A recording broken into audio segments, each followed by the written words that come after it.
একজন ধনী ব্যক্তির সাথে একজন সুন্দরী নারীর বিবাহের ব্যবস্থা করা হলো। 2-3 মাস যাবৎ তাদের সংসার খুবই ভালো চলছিল, ভালোই কাটতেছিল।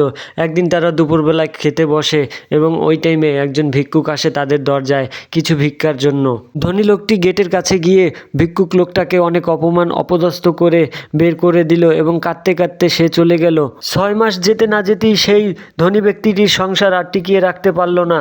কিছুদিনের ভিতরে তাদের সংসার ভেঙে গেল এবং ছাড়াছাড়ি হয়ে যায় এবং মেয়েটা তার বাবার বাড়িতে চলে যায়। কি আর করার, মেয়েটির বাবা মা দেখে শুনে একজন ধনী ব্যক্তির সাথে মেয়েটির বিবাহ ঠিক করে। দ্বিতীয় স্বামীর সাথে এমনভাবে মিলে গেল যেন দুইটি অন্তর একটি হৃদয়। হঠাৎ একদিন তারাও খেতে বসলো।